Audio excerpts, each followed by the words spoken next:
Em nosso estudo de hoje, a lição 3 do livro Palavras de Emmanuel tem por título Advertências Proveitosas. Em que objeto centralizas a tua crença, meu amigo? Recorda que é necessário crer sinceramente em Jesus e segui-lo para não sermos confundidos. O novo crente flagela a quantos lhes ouvem os argumentos calorosos, azorragando costumes, condenando ideias alheias e violentando situações, esquecidos de que a experiência da alma é laboriosa e longa e de que há muitas esferas de serviço na casa de nosso Pai. Toda crise é fonte sublime de espírito renovador para os que sabem ter esperança. As dificuldades de qualquer natureza são sempre pedras simbólicas asfixiando nas melhores esperanças do dia, do ideal, do trabalho ou do destino que recebemos na glória do tempo. É necessário saber tratá-las com prudência, serenidade e sabedoria. O dinheiro é sempre bom quando com ele podemos adquirir a simpatia ou misericórdia dos homens. Se procuras, amigo, a luz espiritual, se a animalidade já te cansou o coração, lembra-te de que em espiritualismo a investigação conduzirá sempre ao infinito, tanto no que se refere ao campo infinitesimal como à esfera dos astros distantes, e que só a transformação de ti mesmo à luz da espiritualidade superior te facultará acesso às fontes da vida divina. Lembra-te de que problemas se estendem ao infinito. Cada ser, cada criatura, cada consciência possui necessidades diferentes entre si. É muito fácil falar aos que nos interpelam de maneira a satisfazer e não é difícil replicar como convém aos nossos interesses e conveniências particulares. Todavia, dirigirmos-nos aos outros com a prudência amorosa e com a tolerância educativa, como convém a ação doutrina do Mestre, é tarefa complexa e enobrecedora que requisita a ciência do bem no coração e o entendimento evangélico nos raciocínios. A luta em família é problema fundamental da redenção do homem na Terra. Como seremos benfeitores de 100 ou 1000 pessoas se ainda não aprendemos a servir 5 ou 10 criaturas? Essa é a indagação lógica que se estende a todos os discípulos sinceros do cristianismo.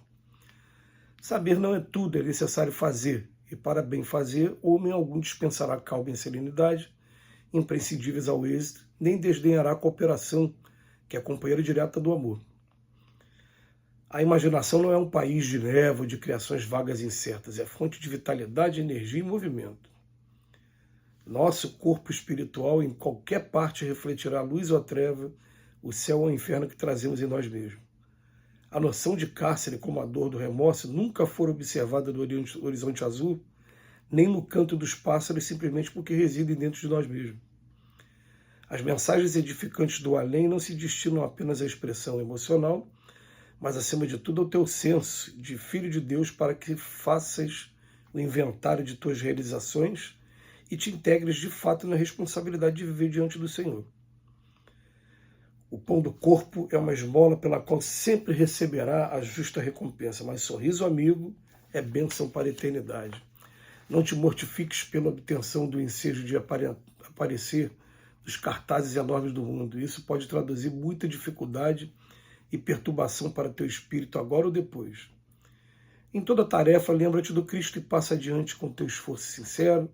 Não te perturbem as desconfianças, a calúnia, a má-fé. Atenta que Jesus venceu galhardamente tudo isso. A verdade pode ser totalmente compreendida, precisa ser tratada entre corações da mesma idade espiritual. Não se colhe a verdade da vida como quem engaiola uma ave na floresta.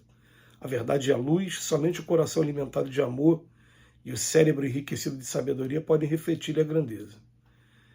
Amealharás enorme fortuna, todavia ignorarás por muitos anos a que região da vida te conduzirá ao dinheiro. Esqueçamos os velhos caprichos do nosso eu, que muitas vezes nos prendem a escuras ilusões. Não creias em salvadores que dão demonstrações que confirmam a salvação de si mesmo. Abstenhamos-nos de maldizer onde não possamos louvar.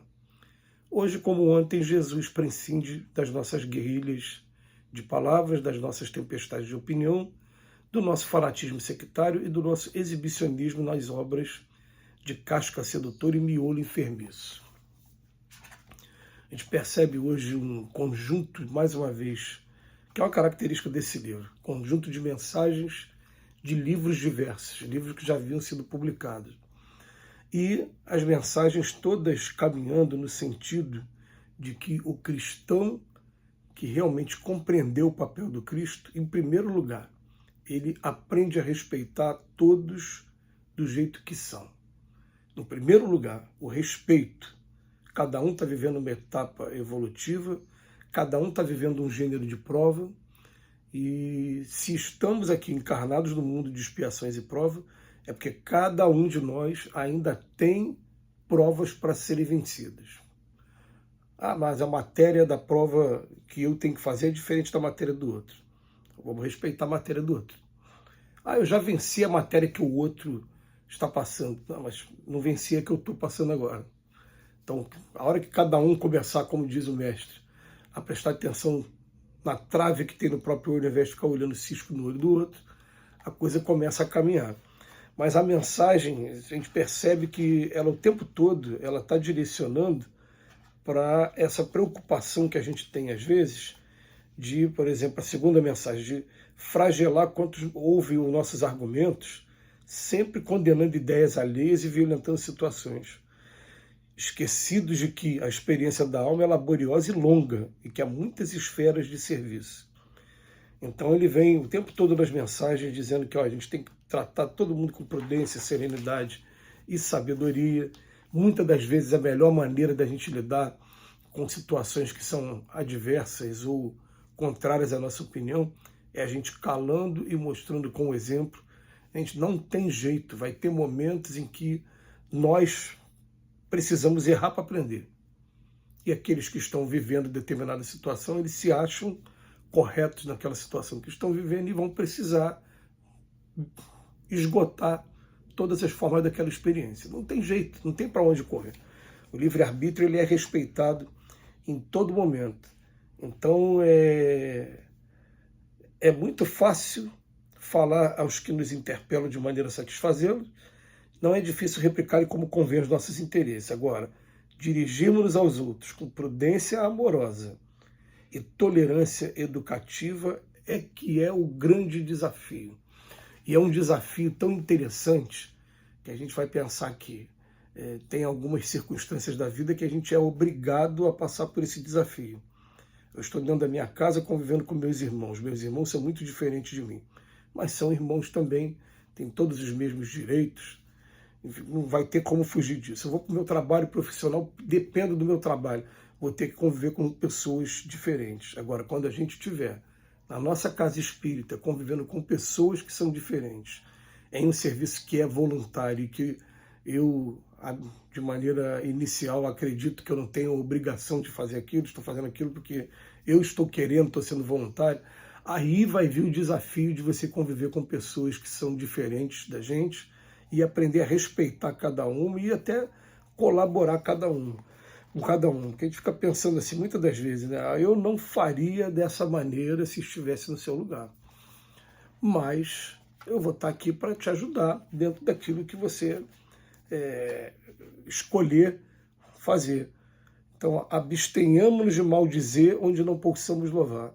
Quer dizer, mensagens que são muito profundas. O Emmanuel, as mensagens que foram separadas nessa lição de hoje, em primeiro lugar, elas falam do nosso relacionamento com o próximo e, em segundo lugar, chama a atenção de como a gente deve estar portando, qual está sendo a nossa postura. Então ele vem falar que a verdade, para ser totalmente compreendida, precisa ser tratada entre corações da mesma idade espiritual.